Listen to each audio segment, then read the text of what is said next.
Hello, everybody. Welcome to the 50th episode of the Manor Podcast. I'm your co-host, Roger Bodee, joined as always with my best friend and other co-host, Michael Hamilton. Michael, we're back to the real world, doing real world things, but neither of us won the Pro Tour. How do you feel? Not surprised. You're never a favorite to win a tournament going in. Like or more than 50-50 to win a tournament with like a bunch of really good players, especially. So I don't know. I had a good weekend. I had some days that were kind of rough. I didn't sleep the best. Sometimes it's hard to get good sleep at a hotel, but I had a good weekend. It was great. And the Wolfpack won. So, whew. Yeah, three of the top four in the cut to the top 8 in the Pro Tour. Not bad. Not bad. Mm-hmm, mm-hmm. And I'm okay. Misty's also very excited about this. She's always excited about everything. Yeah, I did real bad all weekend. Not my weekend for Flesh and Blood, but got to meet a lot of really cool people and have a really good time anyways. So I guess that's kind of a good thing about being involved in the community on the level that we are, is even if Flesh and Blood doesn't go like my way, there's still lots of cool people to talk to and hang out with and get to meet and all that stuff. So thank you to everybody who came up during the weekend and said hello, shook our hands, took some pictures, signed some cards, whatever you wanted, we were happy to do and accommodate for, because we appreciate each and every single one of you. Yeah. Yeah. Thanks, everybody. But real world wise, I'm dressed up nicely because I had to give a presentation on BSA AML requirements to a financial institution this morning. So I just kept on my snazzy outfit, so I just get to be even more better dressed than you than I normally am. Wow. I feel like I dress fine. Now, yeah, I guess ever since beyond this time. Mm-hmm. I was actually talking to Brian Gottlieb on the weekend, and he used to work in BSA AML banking field. He brought up one of his cases. I want to go read about that case way more now, but small world, you know? So you didn't win the Pro Tour. Where'd you finish? I went 10-4. I went 6-2 in constructed and 4-2 in draft, playing Lexi in constructed, and I drafted Katsu in the first draft, and I drafted Uzuri in the second draft. My first draft was much better than my second draft, but both ended up 2-1. Ended up getting me 31st place, which is barely qualified me to get another PTI and $1,500. So pretty solid finish, but not winning the Pro Tour. I don't know. Not winning the Pro Tour. Not a top 8, but I'm not unhappy with my finish. That's fair. I went 2-2 in constructed on day 1, playing Anithis Oldheim, and then 0-2'd my draft, and I was done. My draft kind of went off the rails. I thought my deck was insane. I drafted Katsu, and then I realized my deck had like 3 block 3s in it total.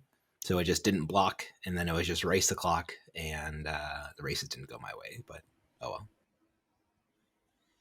That's not ideal in this format. You like, I think in all formats you want 3 blocks, but this format especially, where like most cards kind of suck. So getting 3 value out of a card is pretty valuable. Yeah. So the night before on the Pro Tour, we had like a team meeting where we discussed limited cards and like pick orders for all the different heroes. And time again, we kept talking about Peace of Mind. And I was super high on Peace of Mind. I love Peace of Mind and the Seekers interaction. I just thought super clean, really good to do. And I don't remember exactly how many people on the team, but there was one very loud, outspoken individual on the team who was like, Peace of Mind is garbage. You should never draft it in like aggressive heroes. Like maybe you want it sometimes, but you should just not prioritize it. And I was like, maybe I'm wrong about Peace of Mind. And then I think I passed 2 red Peace of Mind in my draft. And I those red Peace of Minds are haunting me to this day, because I'm like, man, I wish I had some red Peace of Minds. Yeah, the card's very good, especially when you combine it with Seeker's equipment. For anyone who's not aware of the interaction, Peace of Mind costs 2. So you pitch a blue to pay for your Peace of Mind. You have 1 resource loading, and you get that ponder token to prevent 4 damage. And you get to activate your Seeker's equipment. You get to opt 1. So you kind of set up the ponder draw at the end of your next turn. And you also just get to cleanly use your 3 resources from the blue pitch. It's a very powerful interaction. Basically nets you a 1 card 5 on defense using your equipment. Mm. And then also the team was very low on taking equipment in general. There was a pretty commonly held team opinion where it's just like, yeah, equipment doesn't matter. Take good cards in your deck because having a good deck is way more important than having these pieces of equipment. So then I deprioritized.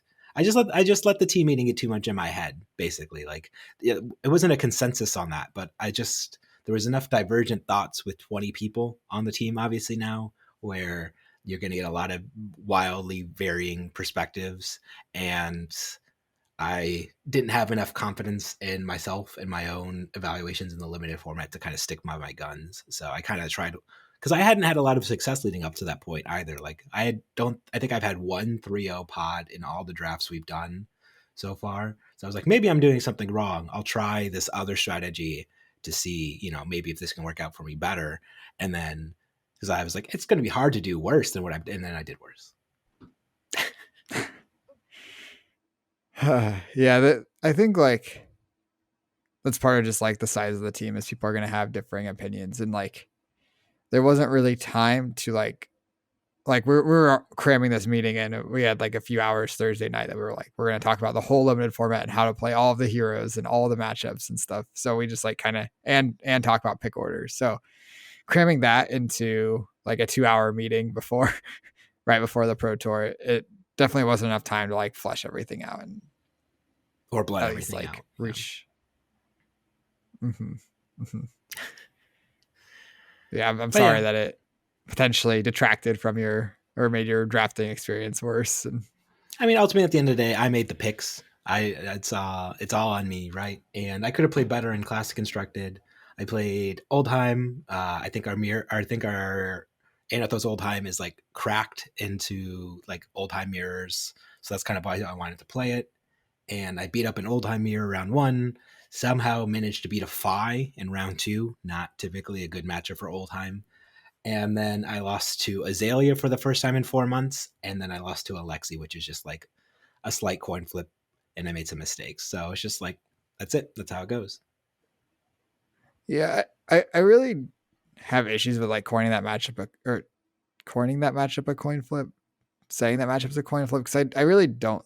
Yeah, calling it a coin flip. I really don't think it is. I think it like does kind of matter how the Lexi's draw lines up, but like I feel like it's just like a lot of agency into Lexi's hand to just like play really well and not make like these small mistakes that will cost them percentage points. And like you make so many decisions playing Lexi against Oldheim that like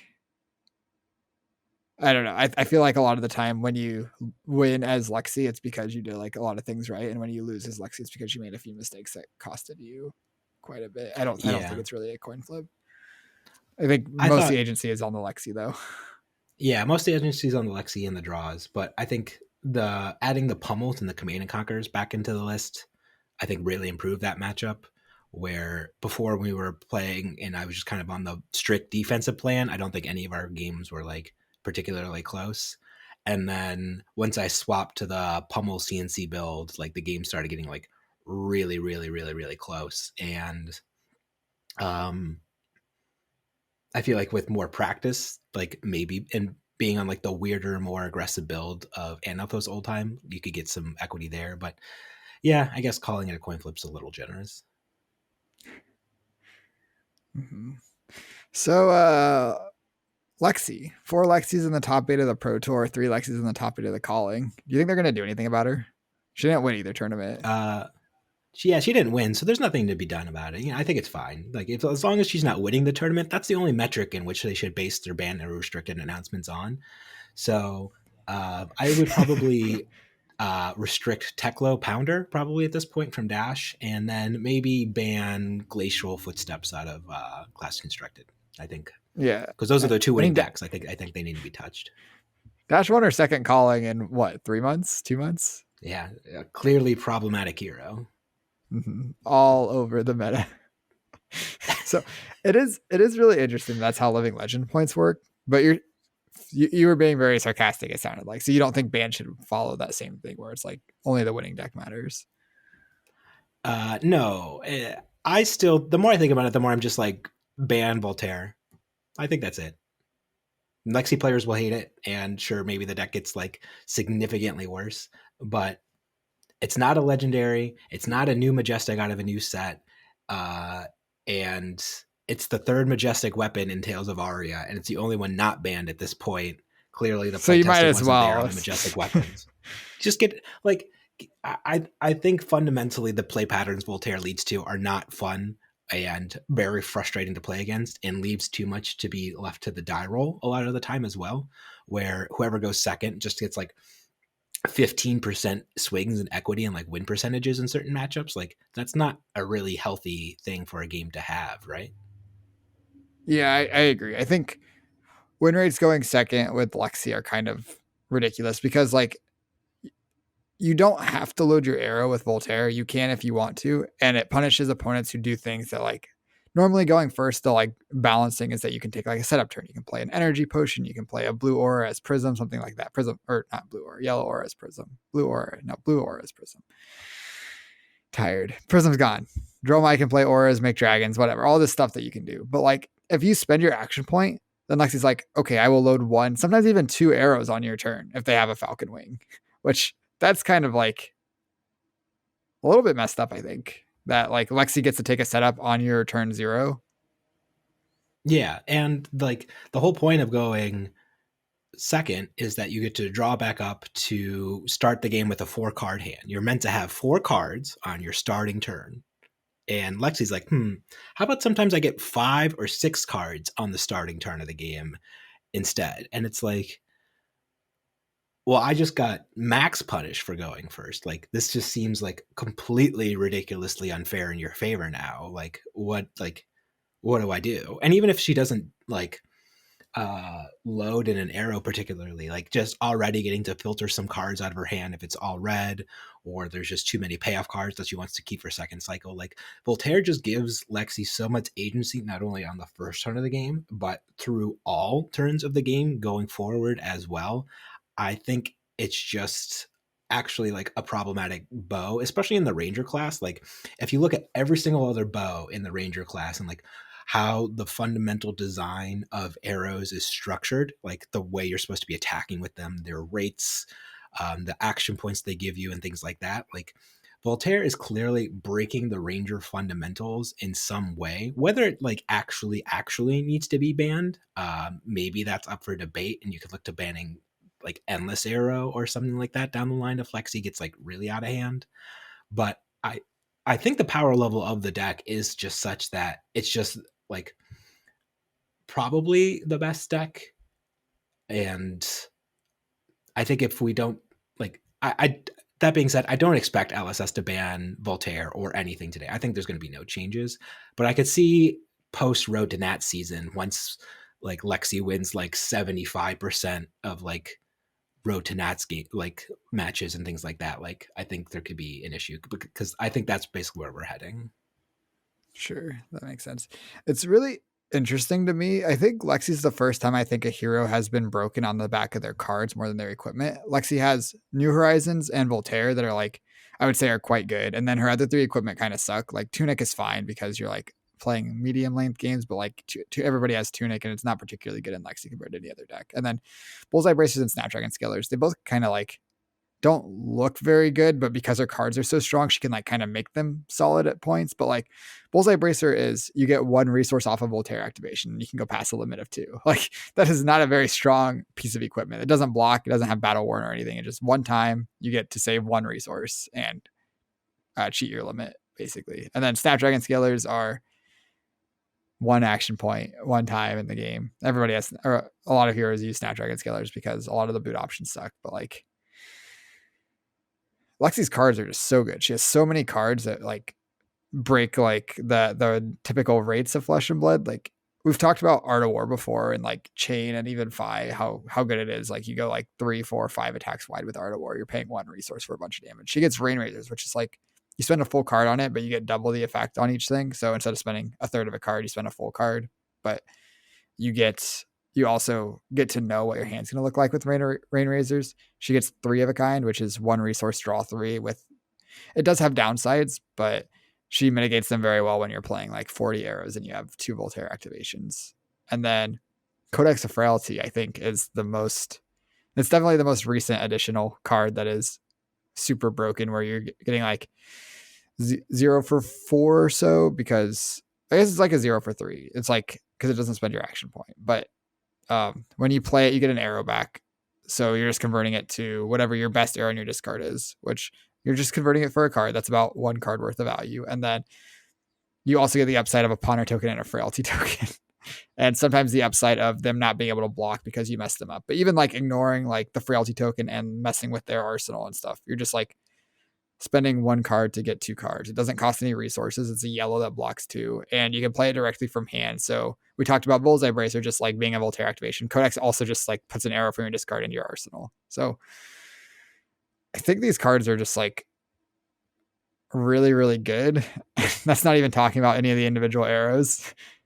And I think all the arrows, like, I guess another thing you can do is compare arrows to like the crush effects that Guardians have, where like they have to deal 4 damage to get these like impactful on hits, where like Remorseless, Infecting Shot, Endless Arrow, all they get their effects when they just hit.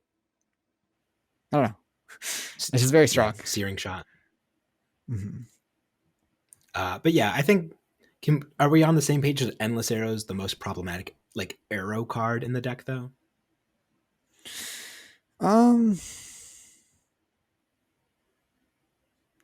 Yeah, I remember back we did like our top 10 cards of all time, and I think I had Endless Arrow on my list. And it's just like it's like Snatch that blocks 3, that draws you a block 3 Snatch every time you play it. And when you combine it with Voltaire, you can just like give it go again on demand. It just makes it like really, really strong. And then you combine it I with think what's most messed up. Oh, go ahead. Sorry. I was gonna say you also combine it with like the anthems like Rain Razors and Art of War, and there's just so much damage with 1 card. Yeah. So I was that's what I was going to say is the interaction with Rain Razors I think is what makes it like the most problematic. Where off of just Rain Razors and Endless Arrow, you can threaten like off of Tunic counter, Voltaire activation, go again off of Voltaire, fire the Endless Arrow for 6, or +1, and then give it go again with Snapdragon Scalers, and then load it in with Bullseye Bracers, and then fire it for 7. And like that's just a 2-card 14 potentially enabled by like a tunic counter and a piece of equipment, and that's saying nothing else that's going on for the rest of the turn when you're combining with like other arrows, other on hit effects, codexes. So even if your opponent like blocks it out on a chain, if you just have a codex, then to just bring it right back into your arsenal, then give it go again with Snapdragon Scalers, and then load it. Like there's just so many broken interactions that like happen with Endless Arrows specifically and Rain Razors that it's super frustrating to play against. And there are just decks that just like can't deal with that much blocking. And once it starts hitting, the damage it outputs is like 15-20 damage on those turns or whatever. So it's just a lot. But once again, it's all enabled by Voltaire. Without Voltaire, if you only had one, like if Lexi only got to load and deal with 1 arrow a turn, and then Bullseye Bracers let you cheat in like the second one, like I don't think Bullseye Bracers is an issue at that point. But like the cheating in the difference between attacking with 2 arrows in a turn and then attacking with 2 to 3 to 4 enabled by Codex sometimes arrows in a turn off of a Rain Razors is just like not okay in terms of damage output and value you should be getting out of like your average card, right? Yeah, that's a reasonable take. I think like it does have a lot of downsides with Endless Arrow that like if you're keeping a hand that's not relying on Endless Arrow hitting, the Endless Arrow hitting doesn't really matter because you were just gonna like play your other arrow anyway. And then if you're keeping a hand that does rely on Endless Arrow hitting, if it gets blocked out, you lose a lot of value. I will say that's definitely mitigated by the existence of New Horizons, where you just have 2 arsenal slots. So if you end up with an extra card, sometimes you just get to arsenal it, or like you can arsenal an Endless Arrow and then that hit at the end of the turn, and then you have this Endless Arrow in arsenal, and then you can still play your hand like normal and then just fire the Endless Arrow at the end. Yeah, I don't like the idea of ever touching New Horizon. Just like for one, it's a legendary. LSS is pretty explicitly, blatantly said they don't want to ban legendary, so I don't think there's any way that that's happening. Two, um, New Horizon does have like real costs or like setup effects where there has to be a face up card in your arsenal. If New Horizon ever gets blown up through effects like Tomotai, or you try to, like, even though it has 2 block with it, you might as well ignore the block value on it, because once you block with it, as we just saw in like our last game, University, even if you feel like you're getting good value off of it, Lexi's ability to like play the game from there is going to be severely hampered. And it just, and having 2 cards in Arsenal should be a real cost because of cards like Command and Conquer or Breaking Point or the Arsenal disruption effects. And all that combined, I think, leaves New Horizon in just like a safe kind of like class identity kind of card that I don't think is the fundamental problem with what's going on in Ranger at the moment. Sure, that's fair. I guess like I wouldn't classify it as a problem, but it is what enables all of this stuff to happen. I think like it does feel like an identity piece, but like I don't know if you ever started a turn with an Arrow and Arsenal without New Horizons. It's like impossible to play a functional turn. So it is a very powerful equipment, and like it lets Lexi play the way she wants to, where like without it, it's goes from like your a lot of your turns go from being 3 arrow turns because you start with an arrow and arsenal and you're just firing 2 with your bow, and then you fire your last arrow, to like it's hard to have 2 arrow turns sometimes, or like you have to like keep a 3 or 4 card hand to have a 2 arrow turn, and you can't like do anything with your arsenal most of the time. Mm-hmm. So, Yeah, I agree. Yeah. Any other decks that did really well that you have been a known hater of that you'd like to talk about? No, I can't think of any other playable decks on the weekend. I think we touched on them. Oh, Katsu. I took Katsu in the calling and had a real good time. And I think that's everything in Classic Constructed meta viable decks. Okay. There's a certain illusionist that I'd like to talk about. Prism's Living Legend. Dromai. Dromai, that hero, the one with she makes dragons, right? That's what she does. Yeah, she makes dragons. Oh, okay, yeah, it's all coming back to me now. I'm remembering this hero. Mm-hmm. So this hero put 2 copies in the top 8 of the Pro Tour, 2 copies in the top 4 of the Pro Tour, including a finals appearance. Mm-hmm. What are your thoughts? It's fine. It's a fine deck. Fine, huh? Mm-hmm. It's just not the deck for me. You know what? It's obviously, I hope everybody can realize at this point it's a bit like I don't actually hate Dromai and think she's unplayable or anything like that. I had people come up to me on the weekend like, why do you hate Dromai so much? And I just had to be like, I'm talking to you in person. Like, it's a bit. I'm just joking. I don't really hate the deck or anything like that. I just thought it had some inefficiencies. You don't hate the deck and everyone who plays it? No, I like Mara quite a bit. Like, I've had lots of good and positive interactions with Mara. We rib each other on Twitter, a good amount about it. Like, it's just a good meme at this point as far as like my hatred towards it. I still don't like it, and I don't think I would ever register it for a tournament just because I think it has some clear issues, and I think its gameplay overall, I guess specifically in Big Dragons when you're playing against Oldheim, is just a miserable experience for everyone watching, playing, or who knows anything about Flesh and Blood in that match. I can't believe Michael Fang won like a 3-hour game against like a double remembrance, like Dromai. That's like, oh, I'm gonna with Ghostly Touch and all this. Like, is that fun? Is that a good experience for anyone involved in like the game of Flesh and Blood? Like, sure, Spectra was problematic, but like at least games ended. Or like the dragons, they just take forever to clear because of the nature of the turns and them having phantasms. So I don't know. Yeah, I think what are your thoughts?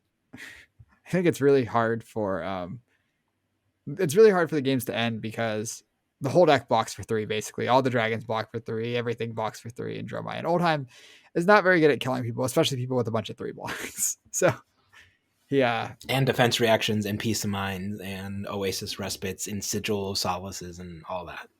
I don't know if I've seen Peace of Mind in Dromai yet, but yeah, definitely not great at killing them. Um, I do think that playing the games as the Dromai player, it is a pretty cool puzzle to like work through each game. That's like you draw cards in a different order. You have to figure out how to like have a like strong end game while still like keeping up enough pressure that the Oldheim's not just going to take a 5 card hand and just like rouse you or whatever, and decide when it's like worth it to just like let that happen. And like there's a lot of like interesting decisions you make from the Dromai side of that matchup, and I think it is like I think a lot of the people that play these big dragon Dromais, they probably enjoy playing the matchup into Oldheim because like you make a million decisions, you have so much control over what happens in the game, and it's just like a good puzzle to try to figure out, I guess. Um, I think the deck did reasonably better than I expected it to do this weekend. I know Mara beat both Bodee and Andrew in the top 8 and the top 4, and they were both on a very similar Lexi deck to me. They're both Wolfpack members. We had a pretty similar AD going into the tournament. I think Bodee actually ended up 1 card off of mine, and I still think I don't feel bad playing Lexi into that matchup. There's like some turn sequences that can line up poorly for you. Like Mara had 6 copies of like Arsenal Destruction with Breaking Point and CNC. Some of her dragons are really difficult to deal with, especially if you don't have an endless arrow for that specific hand. But frostbites are pretty impactful into that deck. It's 60 reds, so frostbite's pretty good. And I think like Lexi's capable of just having some very big power turns that will just leak a lot of damage and get a lot of on hits through because Dromai has 2 pieces of blocking equipment. I think Mara's inclusion of Skullcap was really smart though, just like helping her hit the breakpoints more often against Lexi's arrows. I think aggro Dromai, I honestly thought it was a really bad deck. I didn't think it could beat very much of anything, but Doesn't beat it Oldheim. does have a reasonable matchup into Lexi, and maybe you can change enough things to fix the Oldheim matchup. But it was kind of apparent that that wasn't Mara's focus for this weekend. She tried to make her Ranger matchup good. She beat a million Rangers over the course of the weekend, so worked out. Just Yeah, got to that's dodge the fair. Oldheims.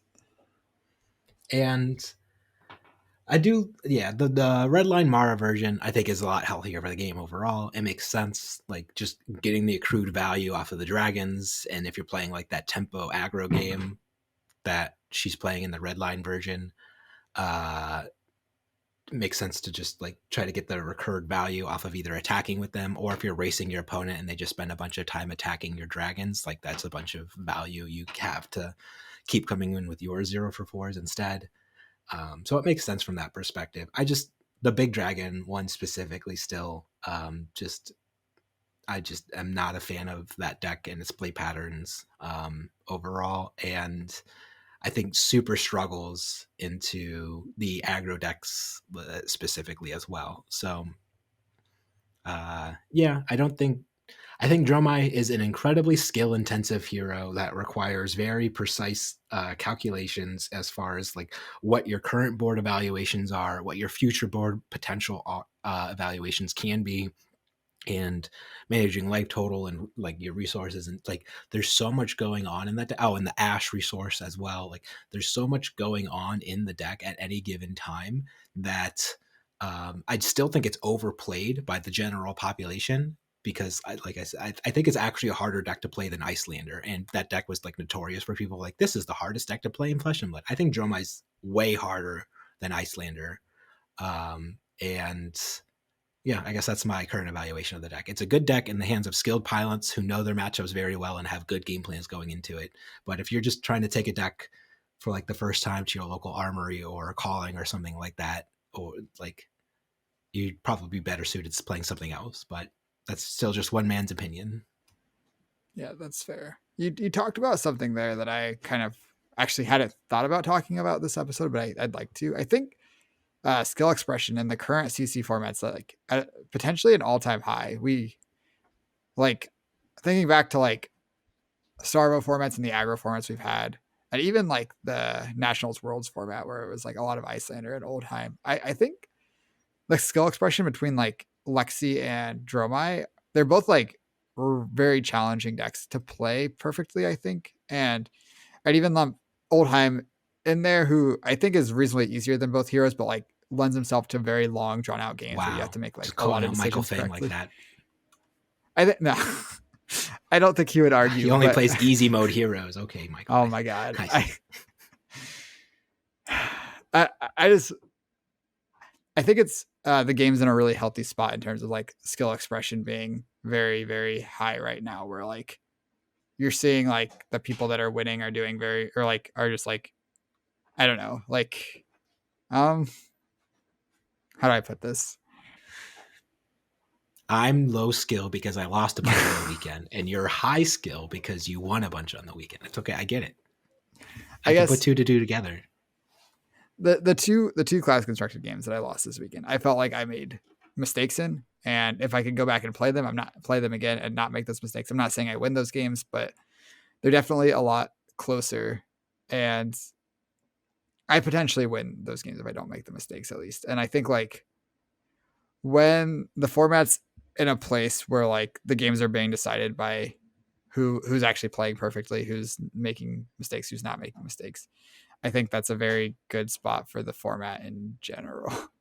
when yeah, I don't know. And I think like I guess I'm comparing it to formats where we've had a lot of aggro mirrors where like I don't think like Briar mirrors or Phi mirrors have always been the most skill intensive. I think Lexi mirrors are pretty high up there where like you said, we just did our university episode and like there were a ton of decision points in those games and both players did not get every decision point correct. And like that's just like this is the top 8 of the Pro Tour. It's just very, very hard to make all the decisions perfectly in a Lexi mirror.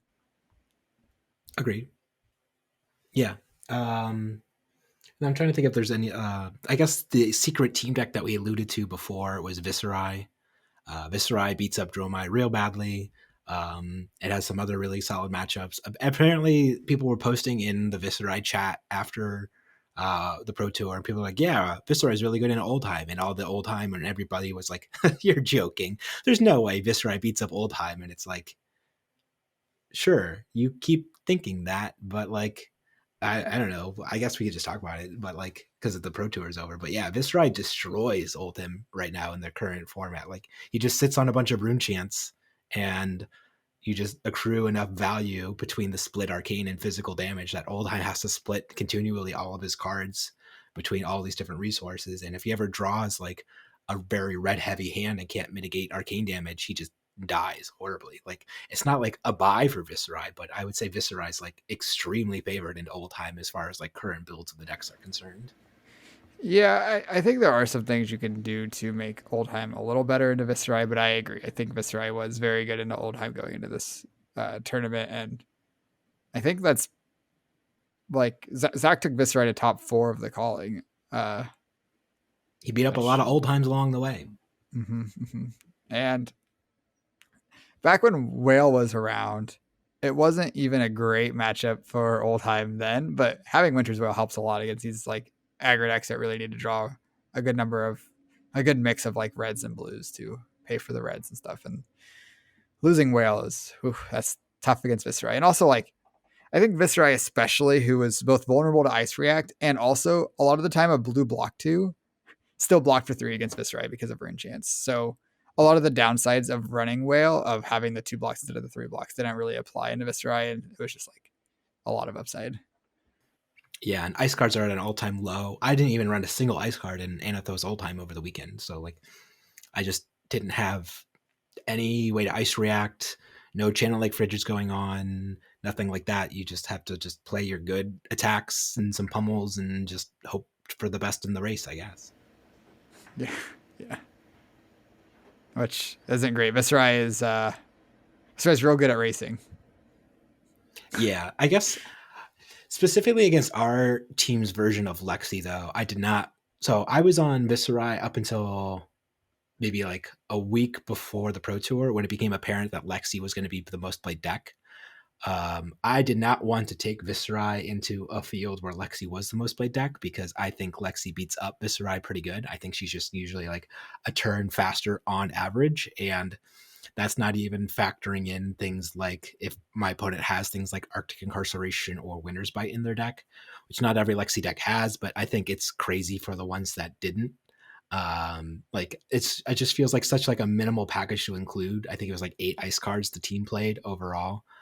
And it just gives you so much room. Or we had three was it more winners. ice cards? We had 3 blue winners bites main board, and then decided in the rest. It was like eight that we were like not playing it to everybody. Yeah, but it was 8 ice cards overall, right? 3 blue, 3 yellow, and then 2 red Arctic incarcerations, right? We had red bites as well. The deck lists are public. Yeah. We had it was Oh, it was 2 or 3 red Arctic, 2 red bites, 3 yellow bites, 3 blue bites. So it was like 11 total ice cards, 10 or 11 total ice cards, depending on which one you 11 take. total ice cards. Okay. I'm pulling up Andrew's deck. Yeah, and Andrew had 3 Arctic, 2 red bite, 3 yellow bite, 3 blue bite. Yeah, there are no yellow bites registered in this Andrew Rothamel Lexi deck in Pro Tour. That's not correct. Why does LSS struggle so much with these deck lists, man? Yeah, I'm not sure how the deck lists are inaccurate so often, but he played 8 bites and 3 Arctics. Okay. Well, regardless, it just gives you like just because you're not playing all this whole ice package doesn't mean you have to abandon all the ice cards. Lexi still has a perfectly good talent for you to take advantage of and play these cards to give you a lot more room and tempo in aggro matchups. And specifically, I think the one matchup that everybody took or maybe took up for granted over the weekend was Bravo into Lexi. I know Bravo was a pretty heavily played deck in the Pro Tour by some teams. Expecting a field full of Lexis and Azaleas, and there were even a lot of Bravos in the calling. And what happened to me over and over again with playing Bravo is I'd be like, okay, I have my Spinal Crush Dominate lined up. It's going to be sick. And then I just need to get through this turn, use my armor to block some good on hits if they pop up, and then we'll get through it. I have a million block armor. It'll be fine. And then you would flip up like a winner's bite and then play the winner's bite. And I'm like, oh, so now I have a frostbite that cancels out my seismic surge, and I have to give you a whole card out of my hand and no way to really use these resources to clear the frostbite since I'm not Oldhim with Grana Seeds. My best play now is attack you with Anathos. Bravo's hands fall apart super quickly to just like even just like the mildest forms of disruption that Lexi can present. And sometimes like she won't have the disruption, but she'll just like present 2 or 3 on hits that you really should block, and you can't really afford to give up a card and an armor twice to block out both of the on hits. So like you said in that you're getting hit by an infecting shot and taking 2 extra damage, and is that worth it for your dominated Spinal Crush? Depends what those random discards are. As long as they randomly discard the 3 of a kind, you're good. But Crippling Crush. Yeah, whatever, whichever crush. The crush is with the crush effects, you know. Yeah. Yep. So I don't know. Lexi's very good. Lexi's very good. If Lexi does not get touched, which I think this episode's coming out probably shortly after the ban and restricted announcements, which is not ideal timing, but what can you do? If Lexi doesn't get touched, I think that she is the best deck by a reasonable margin. Yeah, I think you're gonna have to have a really good reason. I didn't play Lexi because I had like actual 0 reps on the hero. I felt more comfortable with Oldhim.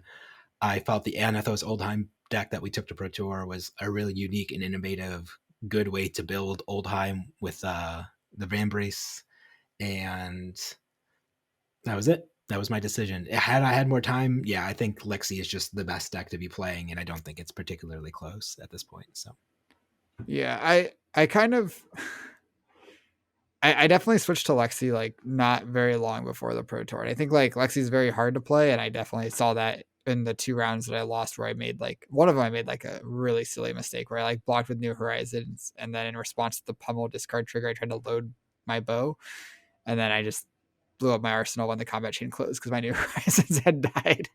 So just like not the brightest mistakes I could make, but I don't know. It's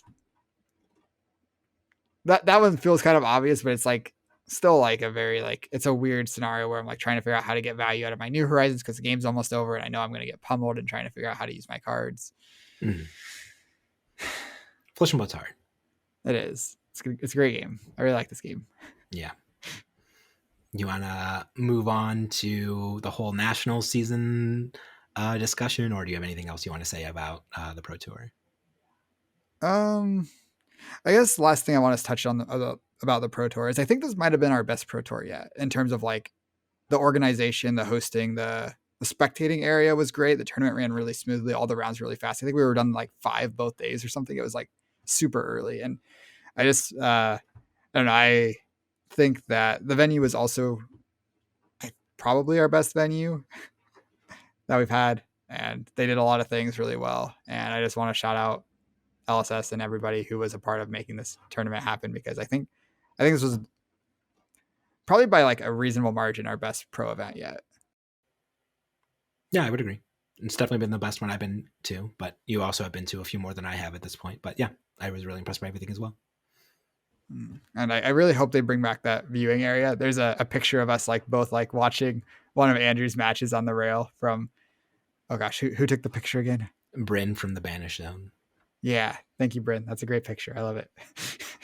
Okay. And then there was the meme where I like the meme our Discord made out of it, where it's just like, I think Goldheim's going to win this match. It was like, of course, Michael, Dromai's unplayable. Like that's so good. Mm-hmm. So it also explicitly shows you breaking the law in that picture because you're leaning on the rail. Yeah, the law of the convention center was no leaning on the rail, and there's Michael leaning on the rail. I'm just saying, buddy. Oh no! I'm gonna tell the convention center authorities. My criminal activity is gonna catch up to me now. One day, you can't keep getting away with this. So I think that was the last thing. I really hope we get that similar feature match set up at future events. That was awesome. Agreed. So nationals. Do you know how to draft Monarch? Nope. I don't think I've drafted nationals. I think I've drafted it 0 times now. We have done a decent number of sealeds. We've played a lot of Bolton and Prism in sealed. I've tried the Shadow Heroes, haven't gotten them to work very well in sealed. I assume draft will be different, and I feel like I'm pretty confident I'm just missing something with Levia. But I am very excited to start diving into Monarch and learning it. And one thing that's especially exciting about having Monarch as our limited format for nationals, we can start practicing like today, like whenever we want, which is sick because that's not usually how it is for pro tournaments. You usually have to wait for the next set to come out. Yeah, maybe you can. I'm still busy with work things for a little while, but yeah, soon. That's for sure. Yeah. So I remember once you saw the announcement, like you showed me your phone where you just ordered like multiple cases of Monarch to start practicing with, like as soon as the announcement was on the slideshow, James White's presentation thing. Yeah, I got the last one off TCG Player for like $215. The next one was like $230. I just pulled it up now. It looks like the cheapest case you can get is like $275. So it's still not bad overall for unlimited. So I mean, like, right, $275 is still very cheap for a case. Yeah. So I think the product is still readily available. I think it's kind of funny that LSS is pulling this too, as kind of like, I hope Channel Fireball like fire sold all of their boxes like in their blow up Monarch kill the game fire sell everything event that happened about a year ago now. And I hope Channel Fireball actually has 0 boxes of Monarch left overall. And now these boxes all just start spiking up in price and going up. And then the people who actually care about the game and who have them now can actually make money off of them. And yeah, that's just my hope for it. Yeah, I don't know. They're dead anyways now. They got bought by eBay. So I was going to say, I don't feel like I have any bad blood for CFB, but I understand like everything that happened and how like, it's not surprising that they're not working with LSS or LSS is not working with them anymore. But yeah, you personally might, but the Flesh and Blood or LSS and the Flesh and Blood community as a whole definitely does, I would say. But yeah, so boxes are actually still, I expected them to spike a little bit more. That's why I emergency rushed to buy them, but apparently there's just a lot out there. So that's good. Yeah. So I'm very excited to start diving into Monarch Draft. I think we'll probably do some content about it once we actually have an idea of what we're doing. But right now, we are probably more lost than you guys in terms of what's good in Monarch Draft. So you just draft Via the Vanguard and play Bolton, baby. Okay.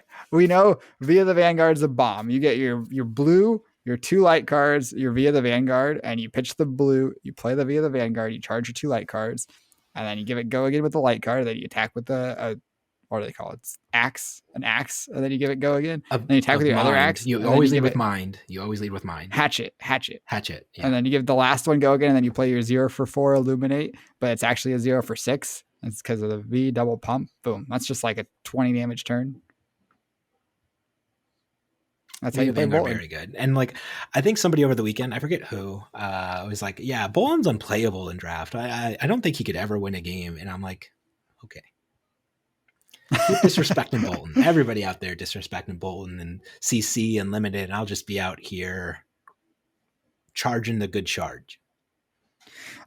Speaking of Bolton, we also got to do a match with Sam with 3 floating, and that'll be up sometime this month where we battled Bolton versus Dromai. It was sweet.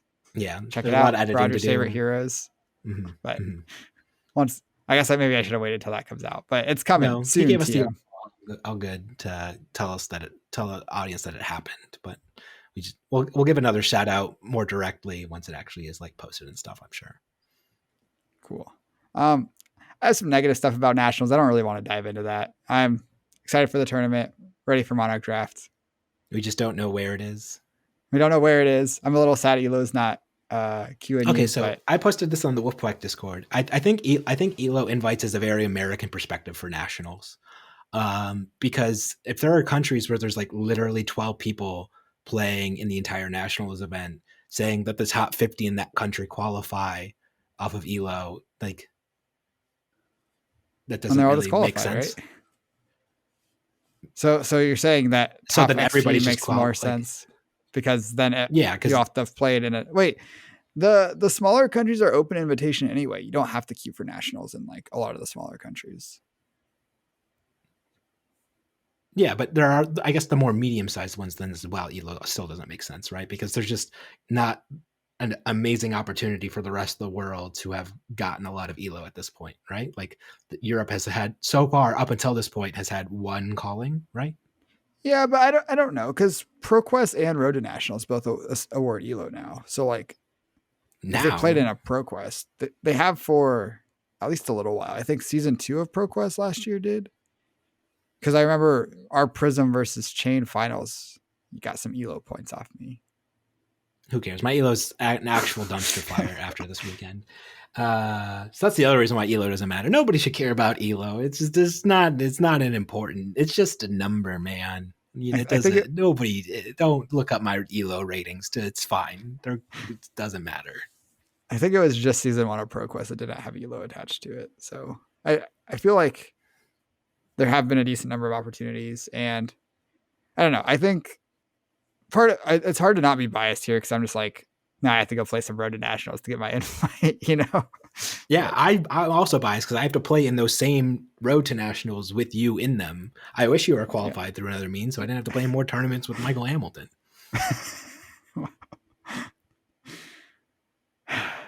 It's cool, I guess small tournaments. I like playing in big tournaments with you because I don't have to play you, but in small tournaments, I have to play you. I really hope they get our national scheduled soon, though, because this is also a very personal thing. But like, the sooner we have it out, the sooner I can start planning my life events that are going around near your birthday party. Yeah, wow, Michael Hamilton's birthday.